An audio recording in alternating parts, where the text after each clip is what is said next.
Shalom, salam sejahtera bagi kita semua. Pada saat ini kita akan belajar sebuah tema tentang dasar kehidupan keluarga dari bab 2. Landasan firman Tuhan pada pembahasan ini terdapat dalam Yosua pasal 24, Mazmur 128, 1 Korintus pasal 13, dan Efesus pasal 5. Nanti akan ayat-ayat ini atau pasal-pasal ini silakan dibaca, dipahami dengan baik, supaya kita mengerti esensi daripada kebenaran firman Tuhan tentang dasar dan kehidupan keluarga. Misalnya di dalam Mazmur 128, di sana berbicara tentang kerukunan di dalam keluarga, dan juga di dalam Yosua pasal 24 kita bisa melihat Yosua sebagai teladan di dalam keluarganya. Dia mengajak seluruh keluarganya untuk taat dan beribadah kepada Tuhan. Begitu juga di dalam Efesus pasal 5 tentang Yesus Kristus sebagai kepala keluarga, dan 1 Korintus pasal 13 tentang kasih Kristus ya yang harus dipancarkan kepada semua orang. Nah, pada saat ini suatu tema yang sangat penting sekali untuk memahami bagaimana sebuah keluarga dibentuk. Bila kemarin-kemarin atau dalam pelajaran sebelumnya kita telah mempelajari tentang bagaimana terbentuknya keluarga, lalu siapa yang berinisiatif membentuk keluarga dan apa tujuan daripada pembentukan keluarga, maka pada saat ini kita melihat satu dasar kehidupan keluarga yang terus dipakai oleh Allah untuk menjadi alatnya di tengah-tengah dunia ini. Pertama, dasar dari kehidupan keluarga adalah firman Tuhan. Ya, firman Tuhan sebagai pedoman keluarga Kristen. Keluarga dibangun untuk melaksanakan kehendak Allah dan untuk memenuhi tujuan Allah, sehingga seluruh kehidupannya harus dilaksanakan berdasarkan firman Allah. Firman Tuhan akan menolong keluarga memahami kehendak Allah, bagaimana memenuhi kehendaknya, dan bagaimana caranya agar dapat menikmati berkat Tuhan dalam kehidupan rumah tangganya. Nah, ini penting sekali bahwa dasar dari pertama sekali kehidupan orang Kristen atau keluarga Kristen adalah firman Tuhan. Firman Tuhan yang menjadi suatu patokan, firman Tuhan yang menjadi suatu pedoman, dan yang paling terutama sebagai petunjuk-petunjuk di dalam menjalankan kehidupan keluarga.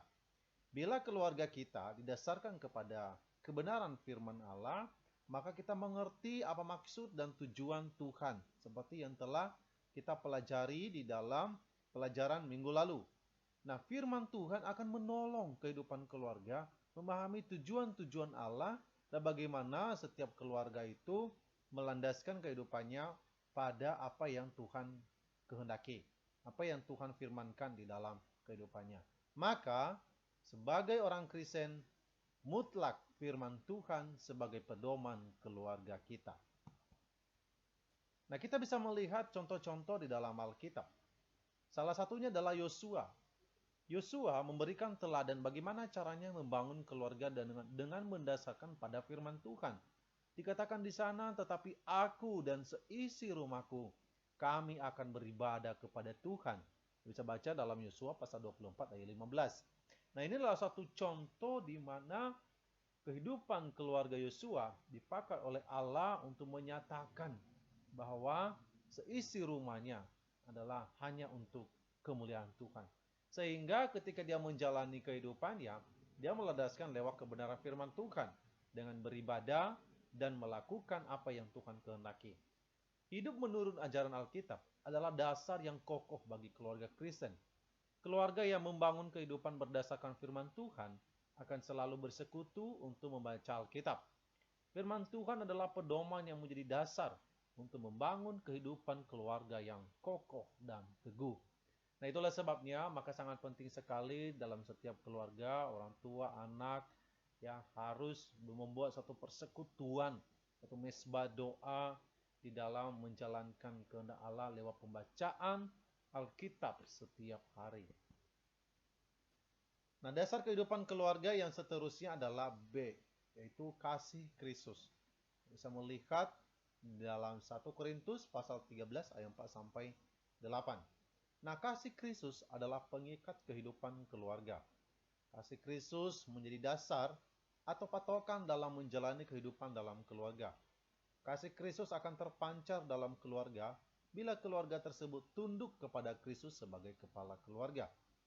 Kasih Kristus adalah kasih yang menghancurkan keegoisan, iri hati, dengki, amarah, perseteruan, hawa nafsu, dan seluruh sifat-sifat duniawi. Kasih Kristus menyatakan pengampunan, menegakkan keadilan, menjunjung tinggi kebenaran, dan menyatakan kemuliaan Allah. Kita bisa melihat suatu poin yang sangat penting sekali sebagai umat Kristiani, bahwa kasih Kristus menjadi suatu pengikat, suatu rantai yang akan mengikat di dalam kehidupan keluarga Kristen. Nah, kalau misalnya seseorang atau di dalam keluarga itu tidak memiliki kasih Kristus, maka yang terjadi di dalam keluarga adalah terjadi konflik, terjadi perseteruan, terjadi yang namanya kejahatan, dan lain segala macam. Kenapa? Karena memang pada dasarnya orang Kristen ya adalah orang yang telah ditebus oleh Allah. Ya. Manusia yang telah jatuh dalam dosa ditebus dengan darah Kristus yang kudus. Dengan kasihnya dia menjemput keluarga. Dia mengambil keluarga dari lumpur dosa dan dia membersihkannya dengan darah yang kudus.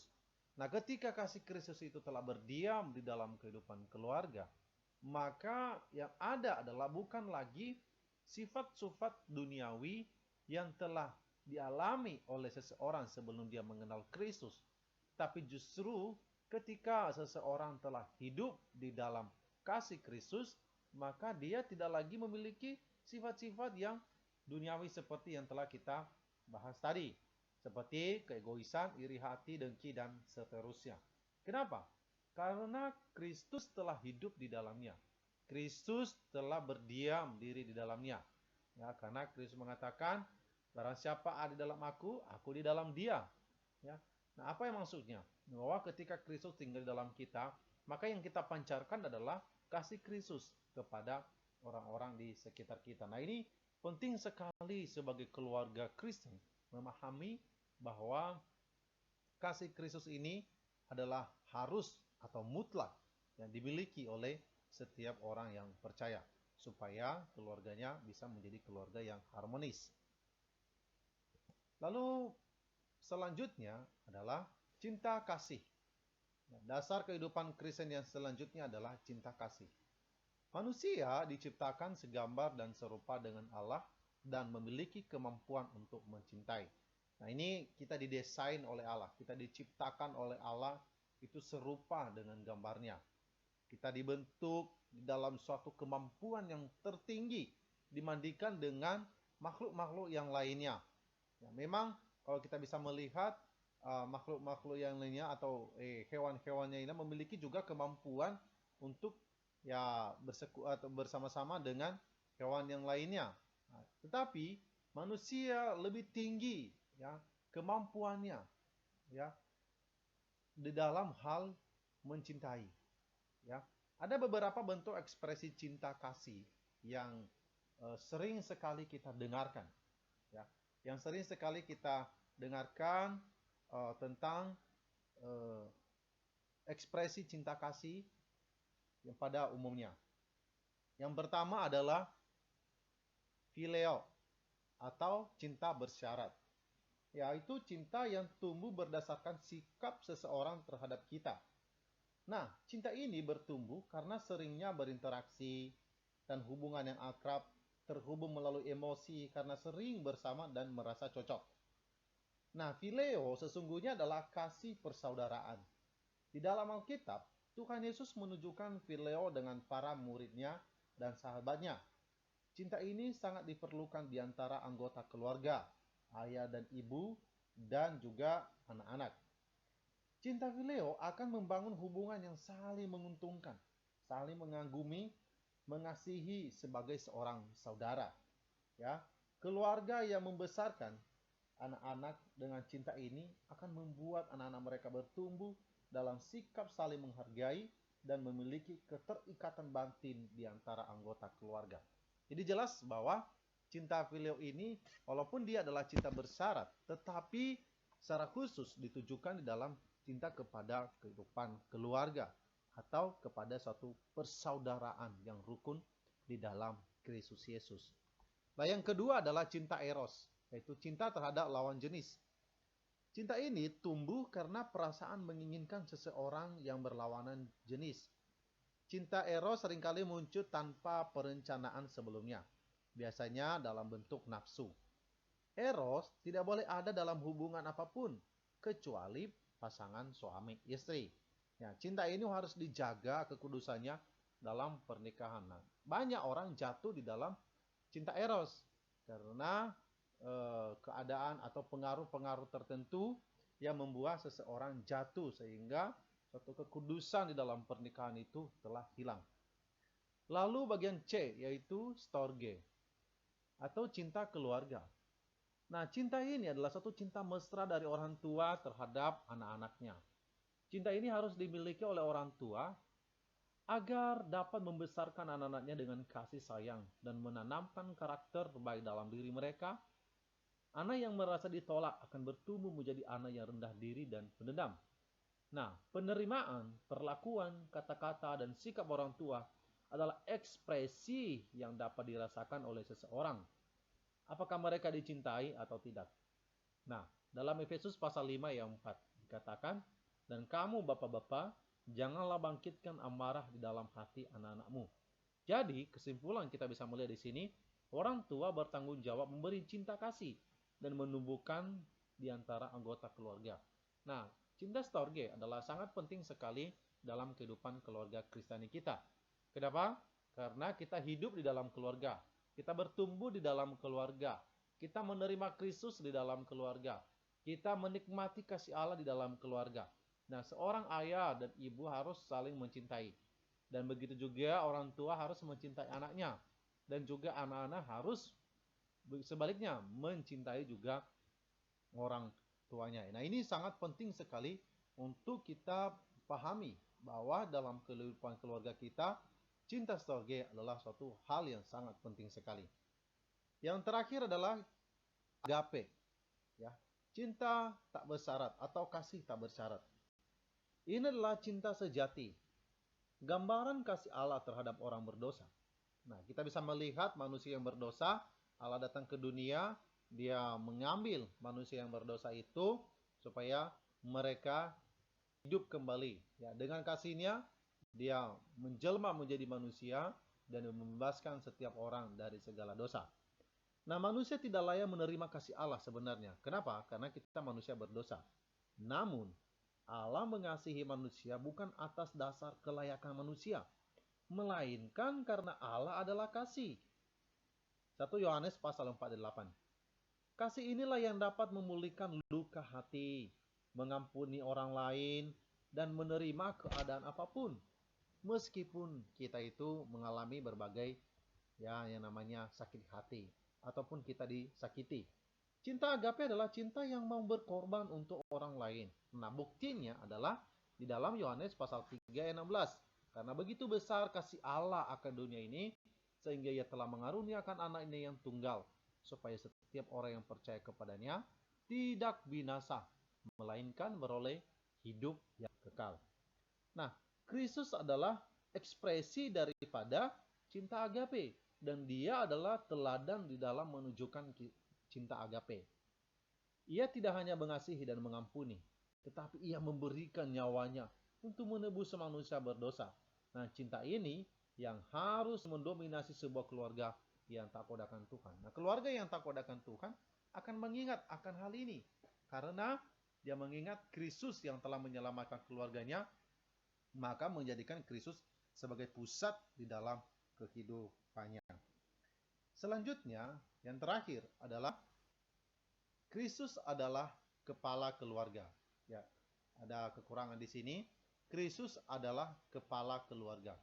Kristus adalah kepala keluarga. 1 Korintus 11 ayat 3. Tuhan Yesus sangat mencintai keluarga. Ia selalu peduli dengan apa yang dialami oleh keluarga.